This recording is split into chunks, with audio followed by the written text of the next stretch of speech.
स्वागत है आपका मार्क एकेडमी पर विद्यार्थियों। आज हम अपनी इस क्लास में maths class 6 chapter 4 basic geometrical ideas के चैप्टर के सभी कॉन्सेप्ट और सभी एक्सरसाइजेज वन शॉट में आपके साथ डिस्कस करेंगे।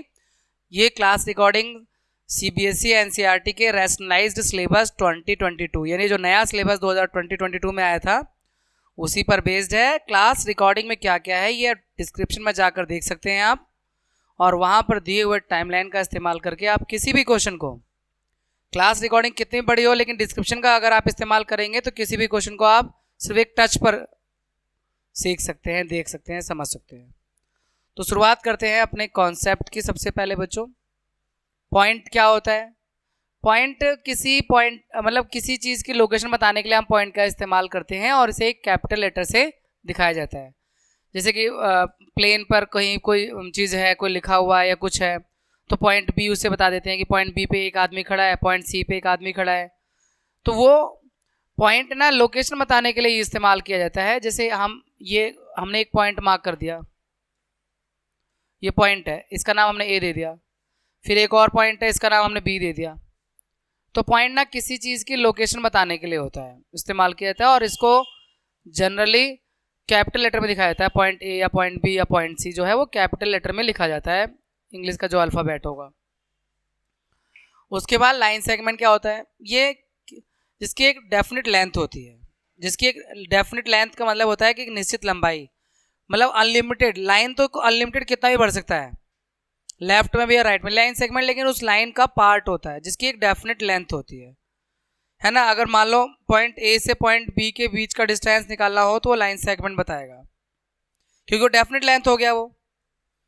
तो line segment correspond to the shortest distance between the two point the lines में joining A and B is denoted by. देखिए मान लो पॉइंट ए है और ये पॉइंट बी है, तो ये पॉइंट ए और ये पॉइंट बी, इनको ज्वाइन करने वाला जो ये है इसे लाइन सेगमेंट ए बी कहेंगे।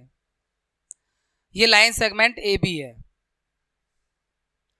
पॉइंट ए और पॉइंट बी को ज्वाइन करने वाला जो शॉर्टेस्ट डिस्टेंस होगा वो लाइन सेगमेंट ए बी होगा। लाइन सेगमेंट जब लिखते हैं तो जैसे मान लो आपने लाइन सेगमेंट ए बी लिखा है तो उसके ऊपर ऐसे लाइन सेगमेंट का एक मार्क बना देते हैं और इसे रीड करेंगे लाइन सेगमेंट ए बी। इसके बाद लाइन क्या होता है? जैसे लाइन सेगमेंट है कोई, मान लो पॉइंट ए पॉइंट बी, इसको अगर हम ज्वाइन करेंगे तो लाइन सेगमेंट बन जाएगा। फिर इसको हम आगे बढ़ा देंगे इधर या फिर इधर, कितना भी आगे बढ़ा दें, इनडेफिनेटली कितना भी लेफ्ट या राइट साइड में बढ़ सकता है, तो इसे लाइन कहते हैं। तो ये लाइन ए बी हो जाएगा और इसको हम इस तरह से लिखेंगे, ए बी, ऐसे ऊपर लाइन का मार्क, लाइन ए बी। तो line is obtained when line segment like A B is extended on both side indefinitely. यानी किसी लाइन सेगमेंट को दोनों साइड इनडेफिनेटली यानी कितना भी बढ़ा देते हैं तो हमें लाइन मिलता है, और ये डिनोट होता है इस तरह से, ए बी के ऊपर एक लाइन का मार्क कर देते हैं। कई बार सिंगल लेटर से भी कह देते हैं, लाइन एल, लाइन एम, ऐसे भी कह देते हैं कई बार। उसके बाद इंटरसेक्टिंग लाइन कौन सी होती हैं? जैसे एक लाइन ये है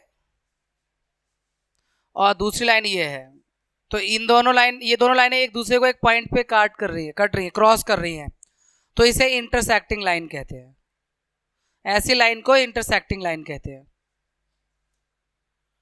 पैरेलल लाइन क्या होती है?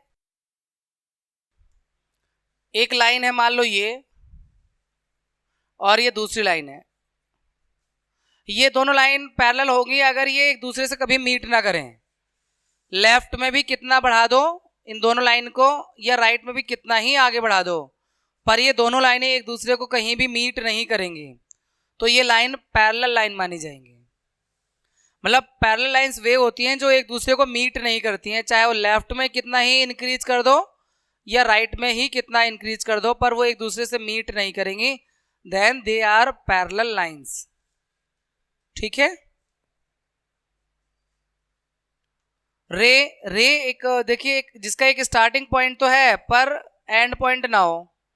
मान लो ये पॉइंट ए से रे स्टार्ट हो रही है, इसका रे का नाम ए बी, पर बी पे एंड नहीं हो रही हो तो नाम देने के लिए ए बी कह दिया, पर ये इनडेफिनेटली कहीं तक भी जा सकती है, मतलब एक तरह से जिसका एक स्टार्टिंग पॉइंट है पर एंड पॉइंट नहीं है उसको हम रे कहते हैं। तो ये रे ए बी है, इसको ऐसे दिखेंगे हम, ऐसे ऐसे लिखा हुआ है, तो इसका मतलब ए बी जिसका स्टार्टिंग पॉइंट ए है पर एंड पॉइंट नहीं है कोई।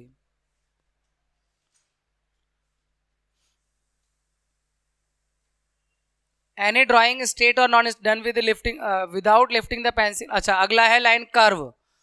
कोई भी जैसे कि पेंसिल को बिना उठाए कोई ड्राइंग बना दी तो ये कर्व है, पेंसिल को बिना उठाए बना दिया, ये कर्व है, इसे कर्व कहते हैं। यानी कोई भी ड्राइंग चाहे वो स्ट्रेट लाइन है ये भी कर्व है, पेंसिल नहीं उठनी चाहिए, पेन नहीं उठना चाहिए, उसे फिर कुछ भी ड्रॉ हो जाता है तो वो कर्व है। ठीक है, सिंपल कर्व जो एक दूसरे क्रॉस नहीं करते, यानी ये सिंपल कर्व है, ये सिंपल कर्व है, सिंपल कर्व है क्योंकि ये क्रॉस नहीं कर रहे, कट नहीं कर रहे तो सिंपल कर्व है। A curve is said to closed. अब क्लोज्ड कर्व क्या होता है, जैसे मान लो आपका यहां से स्टार्ट हुआ और यहां जाके ज्वाइन कर दिया तो क्लोज कर्व हो गया। ओपन कर्व जैसे ये डब्ल्यू है, ये ओपन कर्व है, या एम बना दिया आपने ओपन कर्व, सी बना दिया ओपन कर्व, लेकिन अगर आपने ओ बनाया तो क्लोज कर्व। जहां पे स्टार्टिंग पॉइंट और एंड पॉइंट ज्वाइन कर देते हैं वो आपका क्लोज कर्व हो जाता है। ठीक है, तो ओपन कर्व और क्लोज कर्व क्लियर हो गया आपका। अब और आगे देखो, पॉलीगन क्या होता है, closed curve made up of line segment, जो सिर्फ लाइन सेगमेंट से बनता है और क्लोज कर्व होता है उसे पॉलीगन कहते हैं। जैसे आपका ये देखो ये क्लोज कर्व है, लाइन सेगमेंट से बन रहा है, ये क्लोज कर्व है, ये पॉलीगन भी है, भले ही इसका नाम ट्राइंगल है, और ये भी क्लोज कर्व है, लाइन सेगमेंट से बना हुआ है, तो ये भी पॉलीगन है, वैसे ये क्वाड्रिलेटरल है। ठीक है ना, क्लोज्ड कर्व देखो लिखा है आप पॉलीगन ये simple closed curve made up of line segment, ये लाइन सेगमेंट से बनने वाला क्लोज कर्व है, ये भी पॉलीगन है, ये भी पॉलीगन है, लेकिन इसका नाम ट्राइंगल है, इसका नाम क्वाड्रिलेटरल है, यानी पॉलीगन ट्राइंगल भी है, पॉलीगन क्वाड्रिलेटरल भी है। ठीक है ना, आप देखो इसमें साइड्स क्या होती हैं, साइड किसे कहते हैं, इसको साइड कहते हैं, ये जो लाइन सेगमेंट है ना, ये the line segment are the sides of polygon, ये लाइन सेगमेंट है ना, इन्हें साइड कहते हैं। इसमें कितनी साइड है, 4 साइड है, इसमें देखो 1 2 3 साइड है।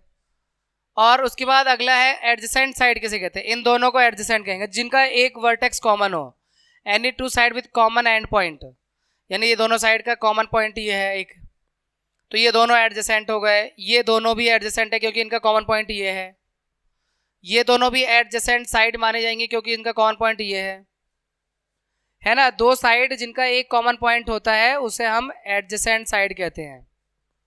उसके बाद वर्टेक्स होता है जहां पे मिलते हैं साइड, देखो एक वर्टेक्स ये है, दूसरा वर्टेक्स, तीसरा, और 4 वर्टेक्स है इसमें, यानी क्वाड्रिलेटरल में 4 वर्टेक्स हैं, जहां पे साइड मिलती हैं उस पॉइंट को वर्टेक्स कहते हैं।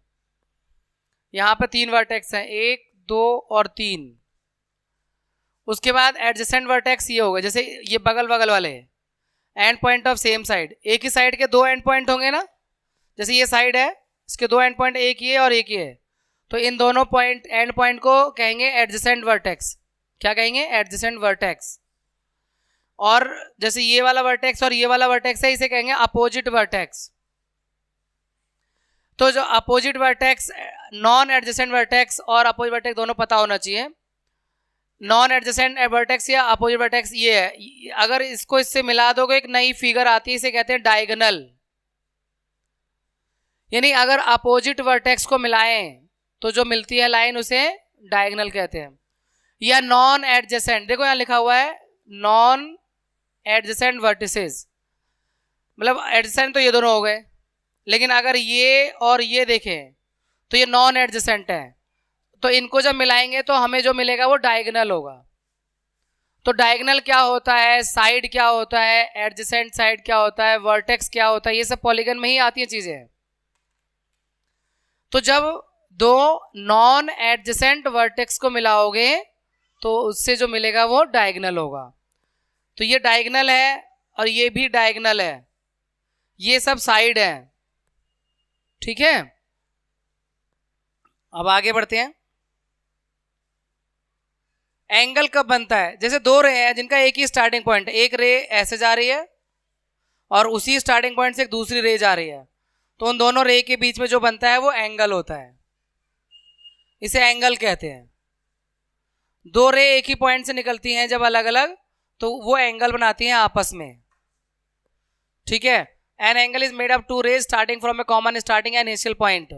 यहाँ रे का नाम मान लो ओ बी है और इस रे का नाम मान लीजिए, सॉरी, रे का नाम ओ ए और इस रे का नाम ओ बी। तो जो एंगल बनेगा वो ए ओ बी बनेगा। एंगल का ये साइन होता है बच्चों, और ए ओ बी, इसे रीड करते हैं एंगल ए ओ बी। ये जो बन रहा है ना, ये चीज एंगल बना रहा है,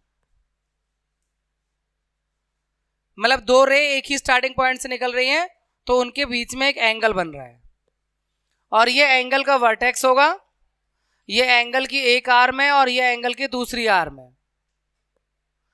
कोई भी एंगल जो होता है किसी प्लेन को तीन पार्ट में डिवाइड करता है। पहला पार्ट होता है ऑन द एंगल, यानी इस एंगल पे हम कोई पॉइंट ले सकते हैं तो वो हो गया ऑन द एंगल। एंगल के अंदर कोई पॉइंट हो सकता है तो उसे कहेंगे इंटीरियर। एंगल के बाहर कोई पॉइंट हो सकता है, कहेंगे तो वो एक्सटीरियर। तो इस तरह से कोई भी एंगल एक प्लेन को तीन पार्ट में डिवाइड कर देता है, एक ऑन द एंगल, एक इंटीरियर ऑफ द एंगल और एक एक्सटीरियर ऑफ द एंगल। ठीक है, ट्राइंगल। ट्राइंगल क्या है? थ्री साइडेड पॉलीगन, तीन साइड वाला पॉलीगन जो है उसे ट्राइंगल कहते हैं।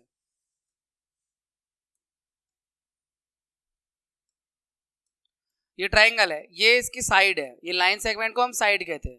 तो ट्राइंगल जो है वो तीन साइड वाला पॉलीगन है, यानी closed polygon having three sides, है ना। एक पॉलीगन है, ये तीन साइड है और तीन वर्टेक्स है, ये वर्टेक्स कहलाते हैं, और तीन एंगल, ये और ये तीन एंगल है। तो किसी ट्राइंगल में तीन साइड, तीन वर्टेक्स और तीन एंगल होते हैं। उसके बाद क्वाड्रिलेटरल किसे कहते हैं? जिसकी चार साइड होती है उसे क्वाड्रिलेटरल कहते हैं। जैसे ये क्वाड्रिलेटरल है, देखो 1 2 3 4, चार साइड है तो इसे हम क्वाड्रिलेटरल कहते हैं। मान लीजिए क्वाड्रिलेटरल का नाम हम अगर देते हैं तो A B C D. Quadrilateral भी एक पॉलीगन होता है। पॉलीगन किसे कहते हैं? कोई भी simple closed curve made up of line segment, यानी कोई भी कर्व जो लाइन सेगमेंट से बनता है उसे क्वाड्रिलेटरल कहते हैं। तो ये लाइन सेगमेंट से बन रहा है और क्लोज भी है। इसकी साइड है A B, B C, C D और ए डी एच की साइड है, और ये आपके ए सी एक डायगोनल हो जाएगा और बी डी एक डायगोनल हो जाएगा। ठीक है, तो इसमें चार साइड है, दो डायगोनल है, चार एंगल है, चार वर्टिसेस है। अब अपोजिट साइड किसे कहते हैं? सामने वाले साइड को।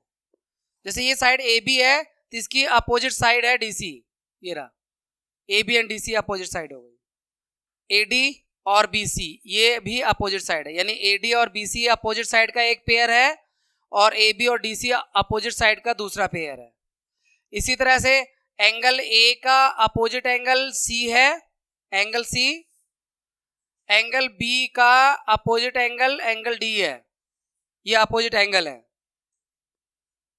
और एंगल ए का एडजेसेंट एंगल एंगल बी भी है, एंगल ए का एडजेसेंट एंगल एंगल डी भी है। इन्हें एडजेसेंट एंगल कहते हैं। तो adjacent side, adjacent angle, adjacent opposite side, opposite angle, ये सब पता होना चाहिए किसी भी क्वाड्रिलेटरल में। ये जैसे साइड ए डी और ए बी ये एडजेसेंट साइड्स है। Angle A angle B adjacent angle है। एंगल ए और एंगल सी ये अपोजिट एंगल है। एंगल ये साइड ए बी और साइड डी सी ये अपोजिट साइड है। ये साइड ए डी और साइड बी सी ये भी अपोजिट साइड है। ठीक है, तो ये क्वाड्रिलेटरल के बारे में बताया मैंने आपको। सर्कल क्या होता है? सर्कल इज ए पाथ और point moving at the same distance from a fix point. Circle ये है, देखो ये सर्कल है, यहां पर एक फिक्स्ड पॉइंट है, उस फिक्स्ड पॉइंट से अगर एक पॉइंट ऐसे रोटेट कर रहा है तो वो सर्कल बनाता है। मतलब एक सर्कल है ना, ये जो एक इस फिक्स्ड पॉइंट से यहाँ सबका डिस्टेंस इक्वल होता है, और इस फिक्स्ड पॉइंट को सेंटर कहते हैं और ये फिक्स्ड डिस्टेंस को रेडियस कहते हैं, और ये टोटल फिगर जो है वो सर्कल का है। तो सर्कल के डिफाइन है, सर्कल इज ए पाथ और point moving at the same distance from a fix point. यानी एक पाथ है, ये एक पाथ है जिसपे एक पॉइंट मूव करता है, ये पॉइंट यहाँ पे ऐसे मूव कर रहा है और एकदम फिक्स्ड डिस्टेंस पे मूव कर रहा है। तो फिक्स्ड डिस्टेंस ये है, फिक्स्ड पॉइंट से फिक्स्ड पॉइंट को सेंटर कहते हैं और फिक्स्ड डिस्टेंस को रेडियस कहते हैं। मतलब यहां से यहां तक ये जो दूरी है इसको रेडियस कहते हैं सर्कल की, और ये जो फिक्स पॉइंट है सेंटर कहते हैं, और ये जो सर्कल की बाउंड्री है इसे सरकमफ्रेंस कहते हैं, सरकमफ्रेंस।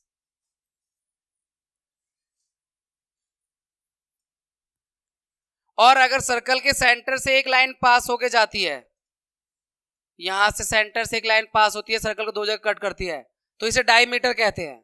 क्या कहते हैं इसे? डायमीटर।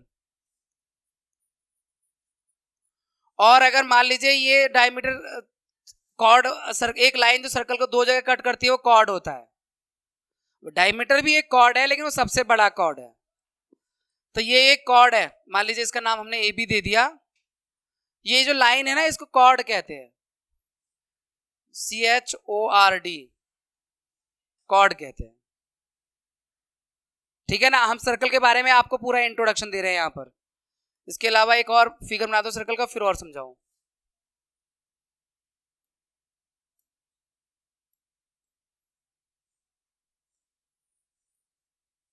देखो कॉर्ड समझ में आ गया, डायमीटर समझ में आ गया, रेडियस और सेंटर। ये जो एक कॉर्ड है ये वाला, और ये जो छोटी सी पार्ट है इसे आर्क कहते हैं। तो आर्क और कॉर्ड के बीच के एरिया को सेगमेंट कहते हैं, इसे सेगमेंट कहते हैं, segment of circle, segment of circle.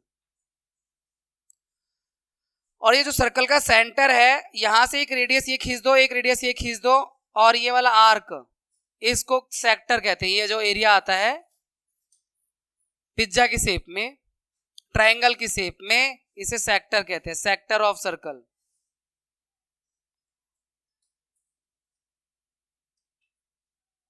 ठीक है ना, sector of circle, segment of circle, chord, यानी कई सारी चीजें हैं। देखो सबसे पहले एक सेंटर होता है सर्कल में, फिर एक रेडियस होता है,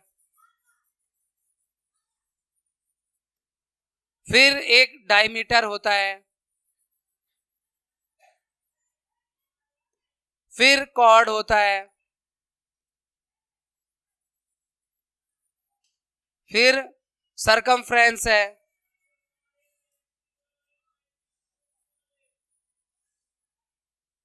बाउंड्री को कहते हैं, फिर सेगमेंट है, फिर सेक्टर है। ये सारी चीज सर्कल के बारे में आपको मालूम होनी चाहिए। सर्कल का एक सेंटर होता है, सर्कल का एक रेडियस होता है, एक डायमीटर होता है, एक कॉर्ड होता है। कॉर्ड कितने भी हो सकते हैं, डायमीटर कितने भी हो सकते हैं, मतलब बता रहा हूं कि कॉर्ड क्या होता है, सेंटर क्या होता है, सेगमेंट क्या होता है, सेक्टर क्या होता है, डायमीटर क्या होता है, सेंटर क्या है, आर्क क्या है। आर्क, आर्क आ जाएगा, सेंटर का पार्ट है, यहां पे डाल देते आर्क। आर्क किसे कहेंगे? जैसे ये सर्कल है, तो ये जो टुकड़ा है ना नीचे वाला, इसे आर्क कह सकते हैं। ऊपर वाला भी आर्क है, नीचे वाला भी आर्क है, एक माइनर आर्क है, एक मेजर आर्क है, एक छोटा आर्क है, एक बड़ा आर्क है। यानी बाउंड्री का एक हिस्सा होता है जिसे आर्क कहते हैं।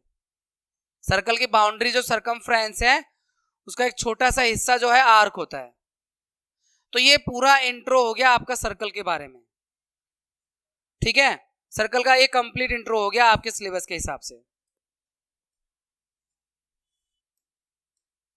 देखो बेटा, एक फिगर दिया हुआ है, use the figure to name 5 points. इस फिगर को देख के 5 पॉइंट, यानी पहला क्वेश्चन है 5 point, point D, point E, point O, point B और पॉइंट सी, ये 5 पॉइंट हो गए। अ लाइन, एक लाइन का नाम देना है। लाइन कोई भी हो सकती है, जैसे ई भी एक लाइन हो सकती है, पर उसके एंड पॉइंट नहीं होंगे, ऐसे लिखेंगे E B, O B, D O, D E, बस दोनों एंड वो कितना भी बढ़ा सकते हैं तो उसे लाइन मानेंगे। उसके बाद 4 रेज, 4 रेज, किरणें, ओ सी, ओ सी एक रे है, ओ बी एक रे है।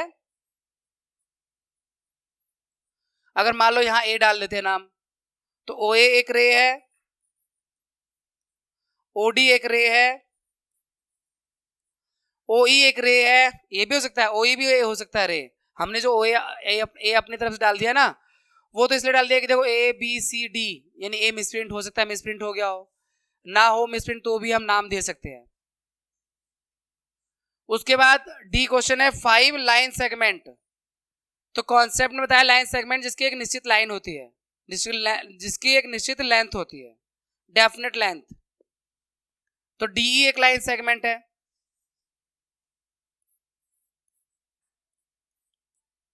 ओ ई एक लाइन सेगमेंट है, ओ बी एक लाइन सेगमेंट है, ओ सी एक लाइन सेगमेंट है। कितनी लिखनी थी? 5। और ओ ए भी कह सकते हो लाइन सेगमेंट, या डी ओ भी कह सकते हो लाइन सेगमेंट, डी ओ। मतलब लाइन सेगमेंट का साइन होता है कि दोनों तरफ एरो नहीं होते, दोनों तरफ एंड पॉइंट होते हैं। ठीक है, लाइन सेगमेंट है। इस फिगर से हमने लाइन सेगमेंट लिखा है, मतलब ये छोटा सा लाइन का टुकड़ा, एक लाइन सेगमेंट, ये दूसरी, ये ओ बी तीसरी, ओ सी चौथी और ओ डी पांचवी। ऐसे ऐसे भी हो सकता है, ई से लेके बी तक चला जाए, ये भी लाइन सेगमेंट है। ठीक है, अब दूसरा क्वेश्चन है, name the line given in all possible ways choosing the only 2 letters eight A time for the from the 4 given. देखो यहां पर 4 पॉइंट गिवन है, इससे इस लाइन के नाम को 12 तरह से लिख सकते हो। ये लाइन का नाम 12 तरीके से लिखना है।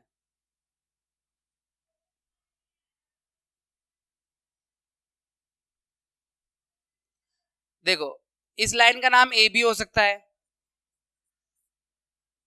या फिर ए सी हो सकता है, या फिर ए डी हो सकता है, या फिर बी सी हो सकता है, या फिर बी डी हो सकता है। 1 2 3 4 5, एक और ए डी हो चुका है, सी डी हो सकता है।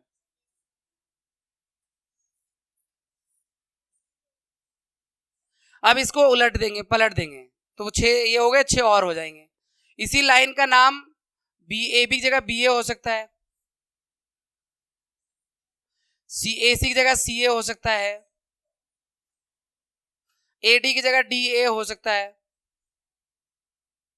बी सी की जगह सी बी हो सकता है, बी डी की जगह डी बी हो सकता है, और सी डी की जगह डी सी हो सकता है।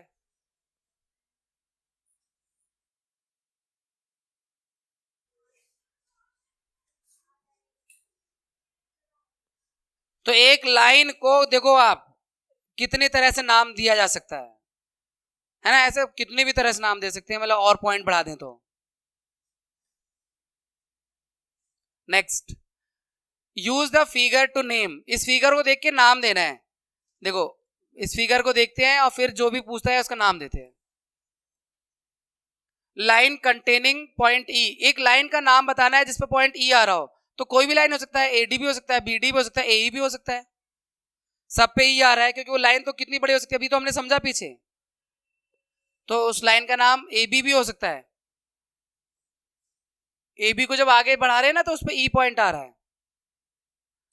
लाइन पासिंग थ्रू ए, यानी वो लाइन जो ए से पास हो रही हो, बहुत सारे है, A B, B D, D E, B E, A D, कोई भी लाइन हो सकता है। ये सीधी वाली जो लाइन है इसमें कोई भी 2 पॉइंट से एक लाइन बन सकता है जो ए से पास हो रहा है, तो इसका नाम हो सकता है ए बी भी हो सकता है, या फिर और जो मैंने आपको बताए हैं वो भी हो सकते हैं। Line on which O line, किस लाइन पर ओ आता है, इस पे आता है, सीओ या फिर सी बी या फिर बी ओ या O B O B C, ऐसे 4 तरह से नाम दे सकते हैं इसका। तो कोई एक नाम दे सकते हैं जिसपे ओ आ रहा है, सीओ, लाइन का नाम सीओ।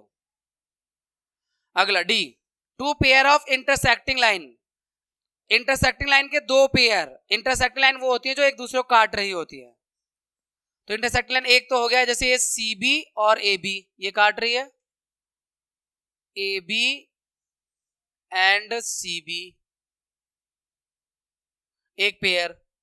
दूसरा पेयर मान लो कि ए डी मान लो या ए बी मान लो और ये एफ ई, क्योंकि एफ ई भी तो काट रहा है, ए डी को आगे बढ़ा रहे हैं, तो या ये भी कह सकते हो ए ई और F E, A E line and F E line. Intersecting का मतलब होता है वो लाइनें एक दूसरे को कट कर रही हो, तो एक ये लाइन इसके साथ कट हो रही है और एक ये लाइन इसके साथ कट हो रही है, तो इन्हीं दोनों का नाम हम दे देंगे, 2 पेयर बना देंगे, ठीक है।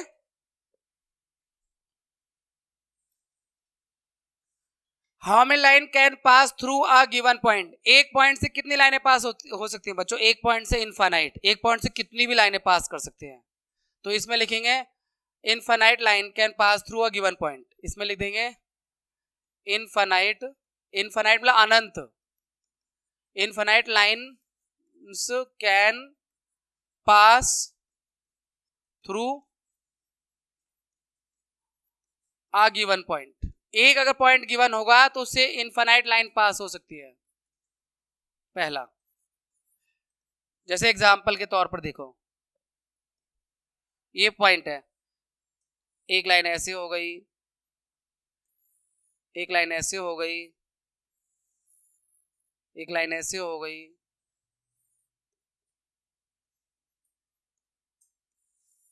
ऐसे, तो एक पॉइंट से इनफाइनाइट लाइन पास हो सकती है। लेकिन अगर 2 पॉइंट गिवन होंगे तो सिर्फ एक लाइन पास होगी, 2 पॉइंट से सिर्फ एक लाइन पास हो सकती है, तो B option, from 2 point only 1 line passes, only 1 line can pass, 2 point से केवल एक लाइन पास हो सकती है, ठीक है भाई, समझ में आ रहा है ना। इसके बाद नेक्स्ट देखो, draw a rough figure and label suitably in each of the following, एक रफ फिगर बना के लेबल करना है। Point P lies on line segment A B, तो इसका रफ फिगर होगा, पहले एक लाइन सेगमेंट ऐसे बना देना, इसका नाम दे देना ए बी और उस पर पी दिखाना है, तो पी यहां कहीं भी पी दिखा दो, ये पहले का आंसर हो गया। एक लाइन सेगमेंट पे पी दिखाना है, तो लाइन सेगमेंट का नाम ए बी है, उस पर पॉइंट पी दिखा दिया। दूसरा, लाइन एक्स वाई है, line P Q intersect at M, तो जैसे एक बी ऑप्शन है, एक लाइन सेगमेंट एक्स वाई है ऐसे, और दूसरी लाइन सेगमेंट है पी क्यू ऐसे, देखो एक्स वाई पी क्यू, और कहां पे इंटरसेक्ट कर रहे हैं, एम पर, है ना भाई। एक लाइन सेगमेंट एक्स वाई है, दूसरा लाइन सेगमेंट देखो एक्स वाई ये वाली है, पी क्यू ये वाली है, दोनों इंटरसेक्ट कर रहे हैं एम पर, तो यही तो लिखा हुआ है।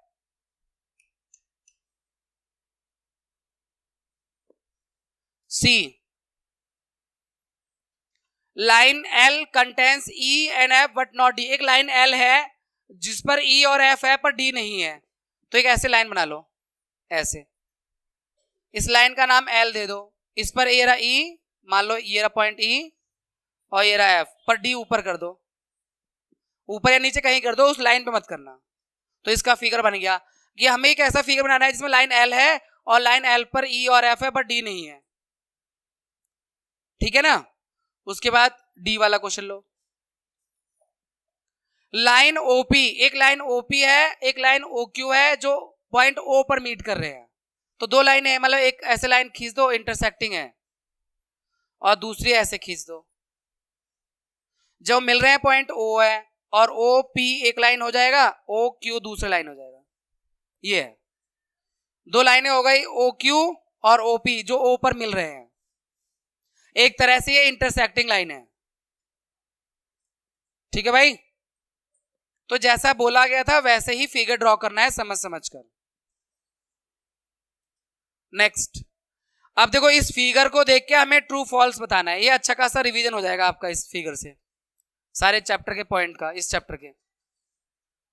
अब इस फिगर को देख के यहां पे हमें बताना है कि जो बातें लिखी गई हैं फिगर के हिसाब से ट्रू है या फॉल्स है।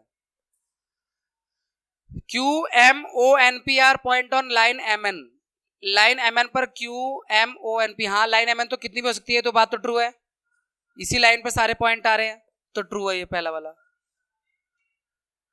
M O N R point on line segment M N, M N पे एम ओ एन पॉइंट आ रहा है, हाँ आ रहा है, ये एम ओ एन है तो एम ओ एन आ तो रहा है इसमें point, line segment M N है तो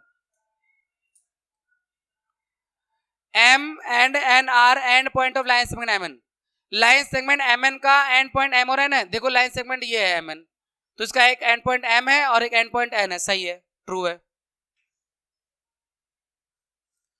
ओ and N are the end point of line segment OP, गलत। ओपी अगर लाइन सेगमेंट है तो इसके एंड पॉइंट ओ और पी होंगे ना, ओ और एन थोड़ी ना होंगे, तो ये फॉल्स है। जैसे लाइन सेगमेंट, हम कोई भी लाइन सेगमेंट है अगर हम लिख रहे हैं कि ओपी, इसका मतलब ये ओ पे स्टार्ट हो रहा है और पी पे फिनिश हो रहा है। लाइन सेगमेंट हो, लाइन नहीं फिनिश होती, लाइन तो कितनी भी बड़ी हो सकती है। लाइन सेगमेंट की बात करेंगे तो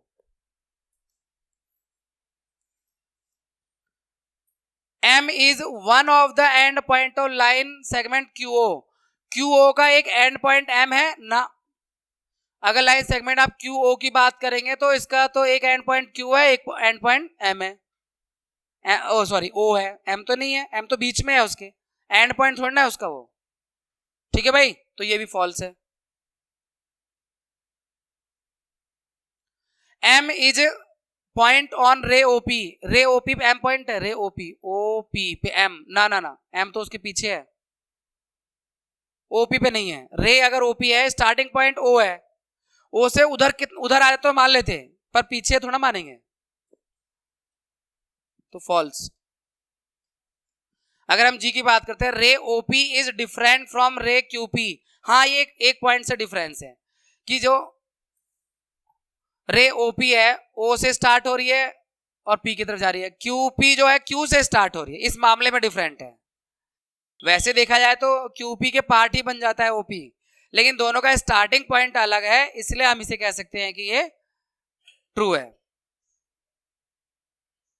रे ओपी सेम है रे ओएम, ओपी और ओएम अलग अलग डायरेक्शन में है तो सेम नहीं है, false. Ray OM is not opposite to ray OP, ray OM नीचे की तरफ है, रे ओपी ऊपर की तरफ है, अपोजिट ही तो है, तो ये कह रहे हैं नॉट अपोजिट है, तो ये false. O is not initial point of OP, ये कह रहे हैं ओपी का initial point, starting point O नहीं है, ये भी फॉल्स है, ओ ही है starting point.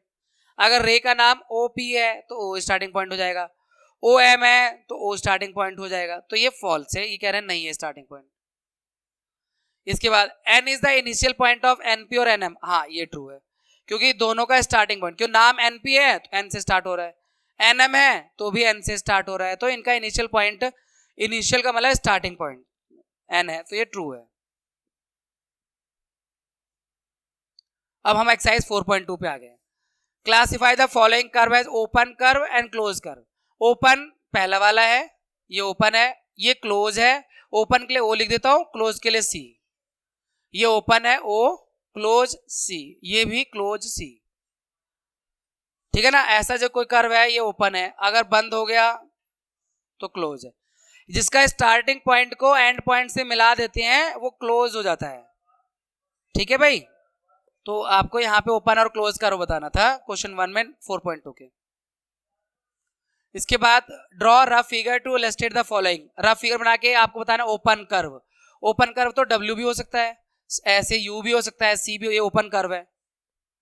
Close curve triangle भी हो सकता है, भले ये पॉलीगन हो, या कोई भी ऐसे कर्व, बस स्टार्टिंग पॉइंट को एंड पॉइंट से मिला देना है तो वो क्लोज कर्व हो जाएगा। ठीक है, तो कुछ अलग भी फिगर ड्रॉ कर सकते हो आप। ड्रॉ एनी पॉलीगन, कोई पॉलीगन, ट्राइंगल भी एक पॉलीगन है, तो हमें एक ये पॉलीगन है और इसके इंटीरियर को शेड करना है, अंदर वाले पार्ट को शेड करना है। तो अंदर वाला पार्ट मैं शेड कर देता हूं, ये लो, ये है, ये इंटीरियर पार्ट है, ग्रीन वाला पार्ट ये इंटीरियर है। ये draw any polygon shade its interior, कर दिया इंटीरियर को शेड। ठीक है भाई, consider given figure and answer the question. Figure को देख के आंसर देना है। सबसे पहले क्वेश्चन है कि इज इट ए कर्व, क्या ये कर्व है? यस, हाँ ये कर्व है, लाइन सेगमेंट से बन रहा है और क्लोज भी है और बिना पेंसिल के उठाए बन जाएगा। ये भाई कर्व वही होता है ना जो पेंसिल को बिना उठाए बन जाए, वो कर्व है। तो ये बन जाएगा, आप यहां से ड्रॉ करना शुरू करोगे ऐसे करके,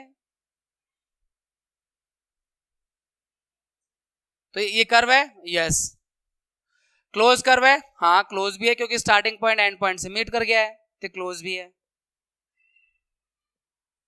illustrate if possible each of the following with a rough diagram. Rough diagram से समझाना है अगर पॉसिबल है तो। पहला, a close curve that is not a polygon. एक क्लोज कर्व हो लेकिन पॉलीगन ना हो, तो पॉलीगन ना हो तो भाई सर्कल बना दो। ये क्लोज कर्व है, एक मिनट, इसका ये, ओ सॉरी, ये देखो, ये क्लोज कर्व है पर पॉलीगन नहीं है, क्योंकि पॉलीगन हमेशा स्ट्रेट लाइन से बनता है। पहले वाले के लिए फिगर हो गया, ए के लिए। An open curve made up of entirely line segment. Line segment से बनने वाला ओपन कर्व डब्ल्यू, ये ओपन कर्व है और लाइन सेगमेंट से बनता है। और पॉलीगन विद टू साइड, दो साइड का पॉलीगन पॉसिबल ही नहीं है, क्योंकि पॉलीगन में क्लोज होना चाहिए। अब मान लो एक साइड ये, एक साइड ये, दो, तो ये क्लोज तो हुआ नहीं, ये तो वी बन गया। अगर कम से कम तीन साइड आएंगे तब जाके क्लोज होगा, तो दो साइड से पॉलीगन पॉसिबल ही नहीं है, दो साइड वाला पॉलीगन पॉसिबल नहीं है। तो सी का आंसर होगा नॉट पॉसिबल।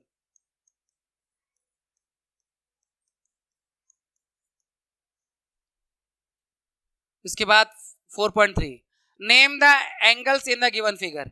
एंगल का नाम बताना है बच्चों, बहुत इजी है एंगल का नाम बताना। यहां सीख लो, अभी से एंगल नाम बताना सीख लो। फिगर दिया हुआ है आपके पास, देखो ये क्वाड्रिलेटरल है, एक एंगल ये है, दूसरा एंगल ये है, तीसरा एंगल ये है और चौथा एंगल ये है। पर इसका नाम, एक एंगल को हम तीन तरह से लिख सकते हैं, सीख लो। एंगल ए को हम एंगल ए भी कह सकते हैं, या यानी और डी ए बी, यानी बीच में ए आना चाहिए, डी ए बी कह सकते हैं। एंगल का साइन तो बनाना पड़ेगा आपको, या फिर और कुछ भी लिख दो आप, बी ए डी कह सकते हैं, बी ए डी, यानी इधर से नाम या फिर इधर से नाम, बीच में ए आना चाहिए। सीख लो, आगे हमेशा काम आएगा, बी ए डी। सबका ध्यान सिर्फ इधर। नेक्स्ट देखो, ये ए का नाम मैंने तीन तरह से दे दिया, अब बी का नाम भी ऐसे ही तीन तरह से, एंगल बी कह सकते हो, या फिर ए बी सी कह सकते हो, एंगल ए बी सी, या फिर आप एंगल सी बी ए कह सकते हो। इस तरह सी का नाम भी दे सकते हैं हम, या तो हम सी कह सकते हैं, या फिर हम सी को बी सी डी कह सकते हैं, या फिर हम इसको डी सी बी कह सकते हैं। तीन में से कोई भी तरीके से आप कह सकते हो, आपको आना चाहिए, इसलिए मैं आपको सिखा के चल रहा हूं। फिर एंगल डी, इसको डी कह सकते हैं, या डीसीए या एडीसी, ठीक है ना, या तो डीसीए, सी बीच में, अरे डीसीए नहीं यार, सीडीए, माफ करिए, बीच में डी आना चाहिए ना भाई, अगर एंगल डी है तो सीडीए या फिर एडीसी। ऐसे होता है। ठीक है भाई। अब ये 4.3 का सेकंड क्वेश्चन है, हमें बताना है points. In the interior of DOE, DOE के इंटीरियर में, डीओई के अंदर एंगल, ये एंगल बन रहा है, इसके अंदर कौन सा पॉइंट है? पॉइंट ए है, ए आ रहा है इसमें। उसके बाद in the exterior of EOF, EOF के बाहर सी है, ए है, डी है, सारे बाहर ही मान लेंगे, ए सी डी कह सकते हैं, ए सी और डी। ऑन ईओएफ, ईओएफ के ऊपर ई बी ओ एफ, ये सभी पॉइंट है, ई बी ओ एफ, ये सभी पॉइंट आ गए एंगल के ऊपर, यानी एंगल के लाइन के ऊपर, एंगल के अंदर। इसमें डीओई में एक ही अंदर था, ए, और ईओएफ के बाहर सी भी है, ए भी है, डी भी बाहर ही मानेंगे। और ऑन द ईओएफ ये सारे point E B O F.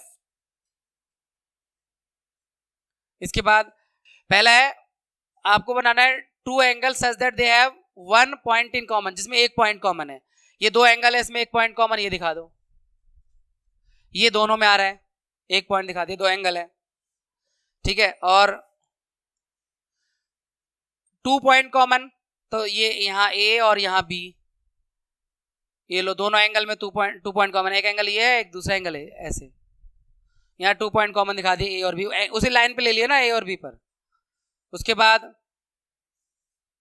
Three point common, तो यहाँ पर ए बी और सी, ये तीन पॉइंट कॉमन ले लिए। चार पॉइंट कॉमन, तो ए बी सी और डी, ये चार पॉइंट कॉमन ले लिए। अब ये कह रहे हैं वन रे कॉमन, तो रे ये पूरी मान लो, ये पूरी रे ही कॉमन है। एंगल का नाम अगर हम ये दे दे ओ ए बी और सी, तो ये ओ बी रे कॉमन है दोनों एंगल में, रे O B is common, ray O B is common in both angle, in both angles. तो ये देख लो बच्चों, इस तरह से आपका ये चैप्टर 4 कंप्लीट होता है। Have a happy learning, take care of your health and your study. हम आपसे मिलते हैं नेक्स्ट चैप्टर में।